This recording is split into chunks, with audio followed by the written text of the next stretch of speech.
So I wanted to go ahead and dive in and talk a little bit more about the Alzheimer's Association, but Miss Emma Thorne and Miss Shannon Trest. Did I say that right? Okay, I was like, I hope I said that correctly. You did. It's hard to pronounce some words sometimes, especially names, and I never want to get them wrong. So tell me a little bit about the Alzheimer's Association International Conference in 2025. Did y'all know about this last year or this year? My goodness, this year. Yeah, so we had the conference this year in, I think, Toronto. There were over 19,000 attendees. But the association, we are the largest nonprofit that funds research, and that's internationally. So there was a lot of studies that were reported on from that research, and it's just a really exciting time in what's happening behind the scenes.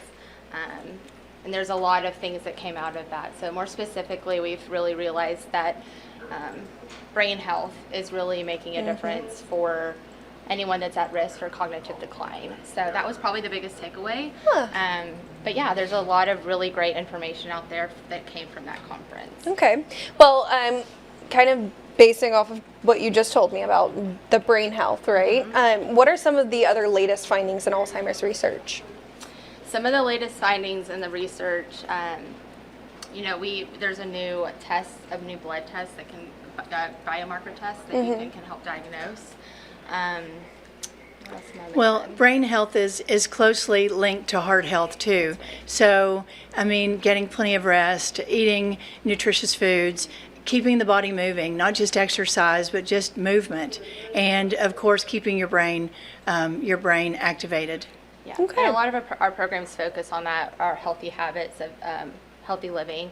And like Shannon said, that heart health is linked to your brain health. So anything that you hear that's related to just staying active, staying healthy, any modifications you can make in your lifestyle will help reduce your risk factor. I think there was a study that, just implementing those changes can reduce your risk about 40%. So it's pretty big numbers. So next question here, what are some of the differences between Alzheimer's and dementia? So actually, this is a very common question. Dementia is actually an umbrella term. So dementia is the term for there's different forms of dementia. So Alzheimer's is the most common. It makes up from about 60 to 80%. But there's Lewy body, there's frontotemporal. So just think of it as the overarching term, just like you would, cancer is what we would loosely call any type of cancer, but there's specific types. Okay.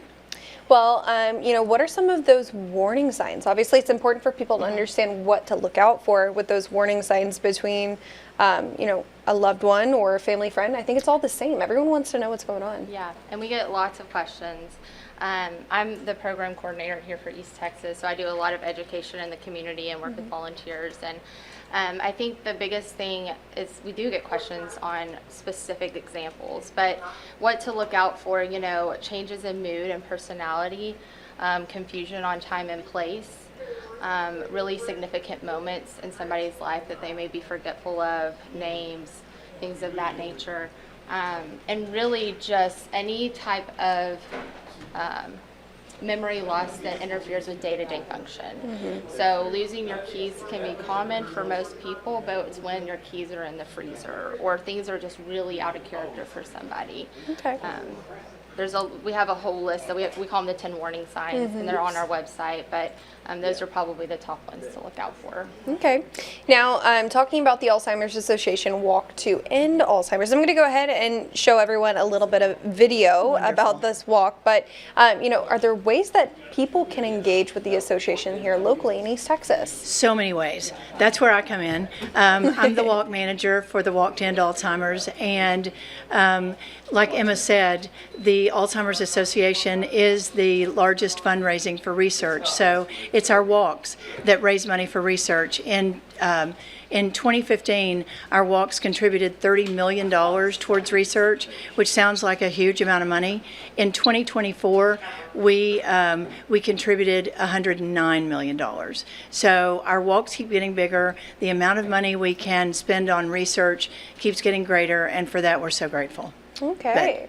I mean, yeah, it takes a lot of time to Yes. build a community like this and have walks and Yes. do these things. So, how can residents get involved with the Walk to End Alzheimer's? Several ways. Our walk is actually October the 25th Okay. at UT Tyler in the Patriot Plaza. So it's a beautiful setting. It's we ask that people register for our walk. You can start a team, you can join another team, but the goal is to start a team, gather as many people as you can on your team, and just raise money and have a good time. So when you come to walk, we have a really powerful opening ceremony where it represents different reasons, and people hold a different color flower of why they walk. And so it's also a lot of caregivers that come to walk. So as a caregiver, you see that you're not alone, and you see other people. Yeah. that are- So what does the Walk to End Alzheimer's support?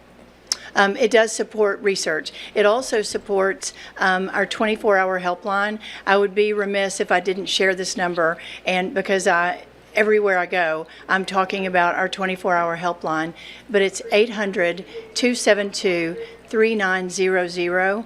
That 24-hour helpline is for anyone. It's answered 24 hours a day by master's level clinicians, and it's for caregivers. It's for people that have questions. It's for resources. It's for memory care placement. It's all sorts of things. So write that number down. It's important. So, kind of going back to the dates, this obviously looks like y'all have so many people in support for the walk already, just looking at this video, and I know that it's going to be popular here in Tyler. So, Yes. again, what is the date and time for this walk? October 25th. Event check-in starts at 8 o'clock, and everybody has to register and or check in. You have an opportunity to visit all of our sponsors and just engage with other people. And then we have our opening ceremony and the walk. And the walk is 1 mile and 3 mile. And if you don't actually want to walk, you don't have to. You can just hang out. And then if you can't make the walk, you can still always raise money. Of course, of course. Is there anything else that you'd like to share? Within our community, obviously, there's going to be a lot of people that want to know about this. Well, we would just love to see you. Our walk in Tyler is a relatively new walk. It's only been around several years, so it just keeps getting bigger and bigger. And we just love to share that with the community. And even if you don't have a direct connection to the disease, it's helpful to come out and show that you support people that do. Because unfortunately, the statistics are 1 in 3 people over the age of 65 will have an Alzheimer's or dementia diagnosis. And those numbers are staggering. Of course. So. All right. Well, thank you both so much Thank for being you. here. Having us. And sharing this, obviously, not only just with me, but within our community. I know Thank you. so many are really, excited to do this. Join us on October 25th. Of course, of course. Well, thank you guys so much.